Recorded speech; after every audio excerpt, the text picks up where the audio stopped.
15 अगस्त 1947 देश का पहला स्वतंत्रता दिवस। उस शाम दिल्ली के प्रिंसेस पार्क में ब्रिटिश का झंडा उतारकर तिरंगा फहराया जाना था। तब वहां 30,000 लोगों के इकट्ठा होने का अनुमान लगाया गया था, लेकिन हकीकत में 5 लाख लोगों का सैलाब उमड़ पड़ा।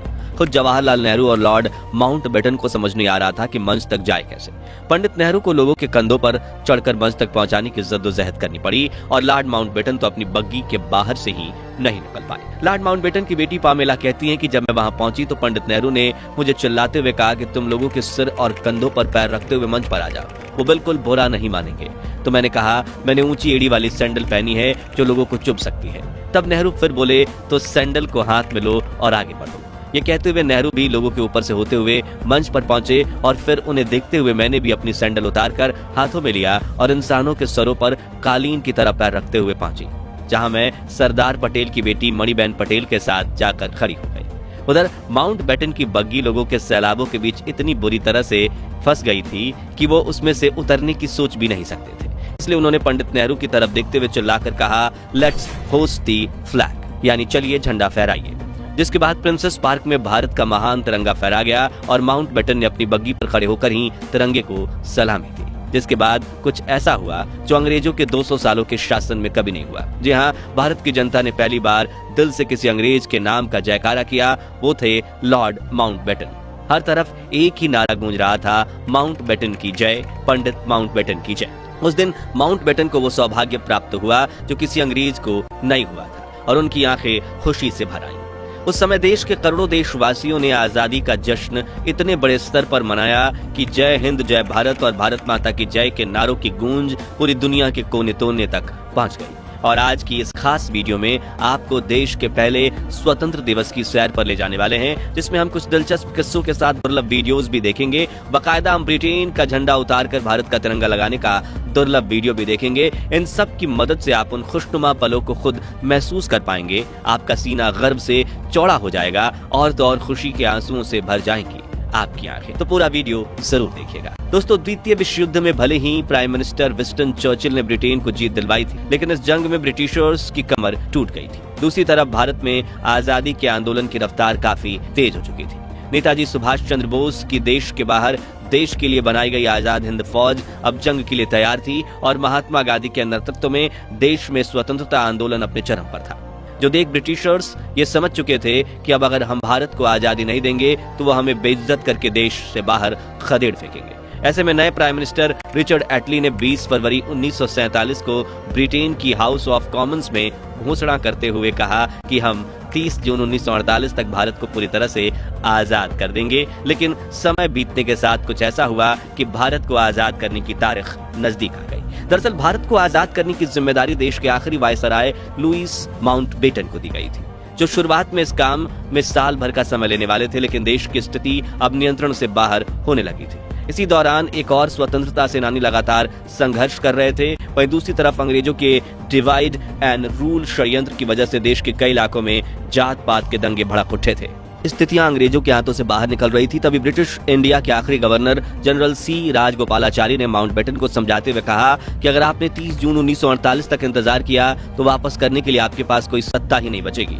यह बात उनके जहन में बैठ गई थी और लॉर्ड माउंटबेटन ने भारत को जल्द से जल्द आजाद करने का निर्णय लिया और 3 जून 1947 को इस प्रेस कॉन्फ्रेंस में ऐलान कर दिया गया कि 15 अगस्त 1947 के दिन भारत को आजादी दी जाएगी। साथ ही भारत और पाकिस्तान के नाम के 2 देश बनेंगे और इनके संविधान भी अलग अलग होंगे, जिससे लंदन में तो हैरानी का माहौल फैल गया, क्योंकि अब सोने के अंडे देने वाली ये चिड़िया 200 सालों बाद उनके कैद से आजाद होने वाली थी। लेकिन भारत में खुशियों का माहौल फैल गया, क्योंकि जिस आजादी के लिए लाखों फ्रीडम फाइटर्स ने अपनी जान दी थी, अब जल्द ही सभी देशवासी उस आजादी की खुली हवा में सांस लेने वाले थे। दोस्तों, क्या आप जानते हैं कि आजादी के दिन तो 15 अगस्त को चुना गया, लेकिन तब आजादी का समारोह 14 अगस्त की दरमियानी रात को ही क्यों शुरू कर दिया गया था? तो इसके पीछे भी एक खास कारण था।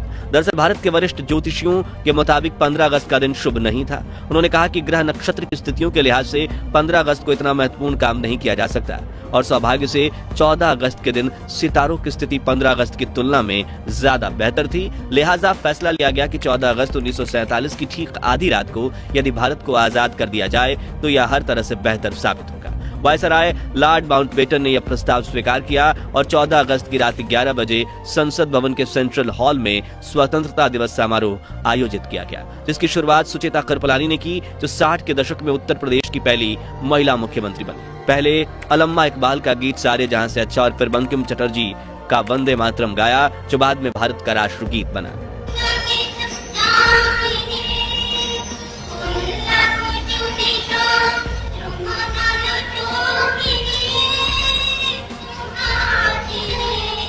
ठीक 11:55 पर आजाद भारत के पहले प्रधानमंत्री जवाहरलाल नेहरू ने अपना प्रसिद्ध भाषण ट्रस्ट विद डेस्टिनी यानी कि नियति से मिलन शुरू करते हुए कहा, बहुत साल पहले हमने अपनी नियति से वादा किया था और अब वो समय आ गया है जब हम अपनी प्रतिज्ञा को पूरा करेंगे। पूरी तरह से या पूरी तरह से तो नहीं, लेकिन बहुत हद तक। आधी रात के समय जब दुनिया सो रही होगी, भारत जीवन और स्वतंत्रता के लिए जागेगा, आगे उन्होंने कहा।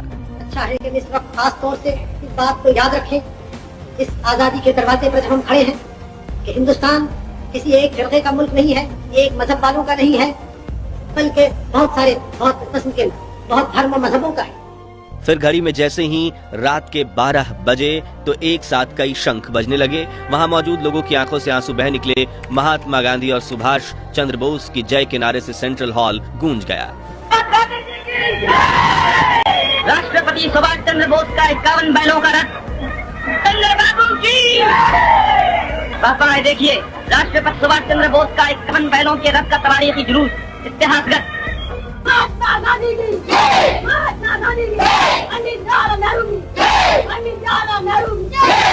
जिसके बाद आजादी के लिए शहीद हुए स्वातंत्र्य के सेनानियों की याद में 2 मिनट का मौन भी रखा गया। आजादी के शहीदों यानी आजादी की जंग में जान कुर्बान करने वाले बहादुरों की याद में 2 मिनट की खामोशी। वहीं बाहर तेज हवा के साथ बारिश में भी हजारों भारतीय इस क्षण का इंतजार कर रहे थे। जैसे ही नेहरू संसद भवन से बाहर निकले, मानो हर कोई उन्हें घेर लेना चाहता था। वरिष्ठ पत्रकार खुशवंत सिंह बताते हैं, हम सब रो रहे थे, एक दूसरे की भावनाओं में बह गए थे और आसपास में अनजान लोग भी खुशी से एक दूसरे को गले लगा रहे थे। कुछ समय बाद जवाहरलाल नेहरू और राजेंद्र प्रसाद लॉर्ड माउंटबेटन को औपचारिक रूप से भारत के पहले गवर्नर जनरल बनाने का न्योता देने पहुंचे। माउंटबेटन ने उनका अनुरोध तहे दिल से स्वीकार किया। उन्होंने पोर्ट वाइन की एक बोतल निकाली और अपने हाथों से अपने मेहमानों को वो शराब परोस दी। फिर अपना ग्लास भरकर उन्होंने अपना हाथ ऊंचा किया, बोले टू इंडिया। जिसके बाद पंडित नेहरू ने उन्हें एक लिफाफा देते हुए कहा, इसमें उन मंत्रियों के नाम है जिन्हें कल शपथ दिलाई जाएगी। पंडित नेहरू के जाने के बाद जब माउंटबेटन ने यह लिफाफा खोला तो उनकी हंसी छूट गई, क्योंकि वो खाली था। पंडित जी आजादी के दिन इतने खुश थे कि वो उस लिफाफे में मंत्रियों के नाम वाला कागज ही रखना भूल गए थे। उस रात दिल्ली की सड़कों का वर्णन करते हुए एक अमेरिकन पत्रकार ने लिखा कि सड़कों पर लोग खुशी से चिल्ला रहे थे। हिंदू, मुसलमान और सिख सभी आजादी का जश्न मना रहे थे। ऐसा लग रहा था कि नए साल की पहली शाम का न्यूयॉर्क के टाइम स्क्वायर का नजारा। मित्रों, आजादी का ये समारोह सिर्फ दिल्ली तक सीमित नहीं था, बल्कि देश के हर कोने में स्वतंत्रता दिवस का जश्न मनाया जा रहा था। जैसे सपनों के शहर मुंबई में शहर के मेयर ने ताज जैसे खूबसूरत होटल में रात्रि भोज का आयोजन किया। हिंदुओं के धार्मिक शहर बनारस में एक मुसलमान द्वारा राष्ट्रीय झंडा फहराया गया, तो वहीं उत्तर पूर्व के पहाड़ी शहर शिलोंग में गवर्नर ने एक समारोह की अध्यक्षता में 4 जवानों द्वारा राष्ट्रीय झंडा फहराया गया। इन नौजवानों में हिंदू, मुसलमान और लड़के लड़कियां 2 जोड़ों में थे। यहाँ दिल्ली में आजादी का जश्न मनाकर कुछ लोग अपने घर चले गए, तो कुछ वहीं संसद भवन के पास हरे लॉन में और फुटपाथ पर सो गए। 15 अगस्त की सुबह 8:30 बजे लॉर्ड माउंटबेटन ने जवाहरलाल नेहरू को स्वतंत्र भारत के प्रथम प्रधानमंत्री के रूप में शपथ दिलाई। आइए इस ऐतिहासिक क्षण की दुर्लभ वीडियो देखते हैं।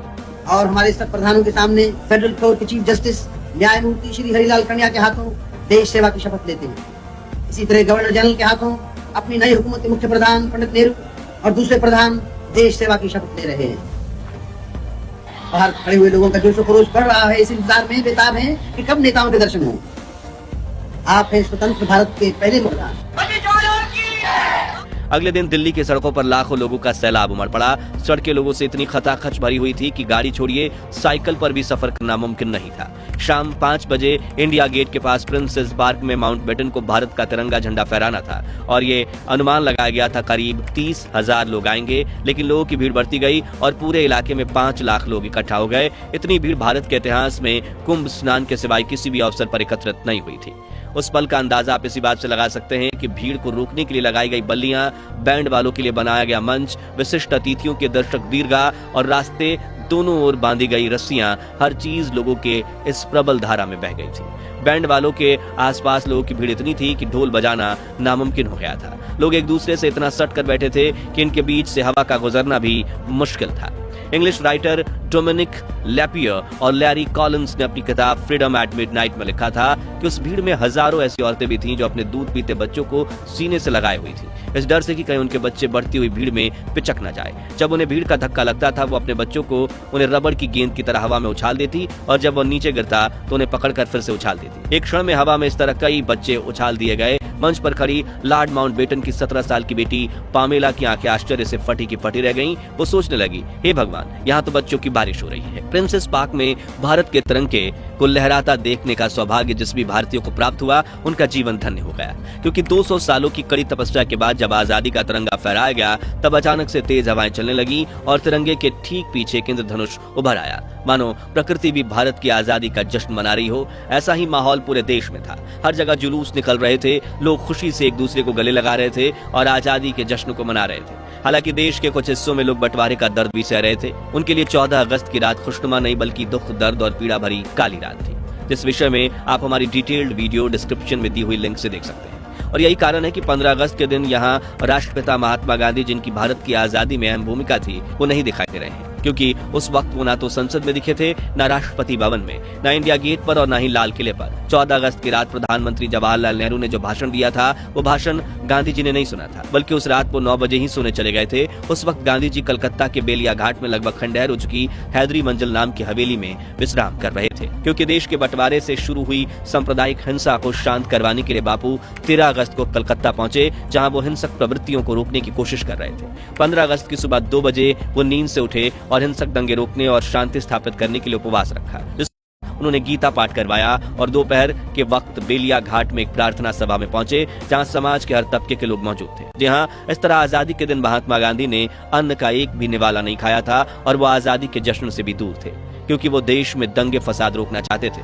तो साथियों, 15 अगस्त 1947 भारत के महान इतिहास का वह ऐतिहासिक दिन था जब हमारे देश को आजादी मिली। वहीं आजादी जिसके लिए भगत सिंह, राजगुरु सुखदेव, चंद्रशेखर आजाद जैसे लाखों क्रांतिकारियों ने हंसते हंसते अपने प्राण की आहुति दे दी थी। वही आजादी जिसके लिए नेताजी सुभाष चंद्र बोस ने देश के बाहर देश के लिए आजाद हिंद फौज खड़ी कर दी थी। वही आजादी जिससे अहिंसा से पाने की कोशिश में महात्मा गांधी, सरदार पटेल और पंडित जवाहरलाल नेहरू के साथ करोड़ों भारतीयों का काफिला खड़ा था।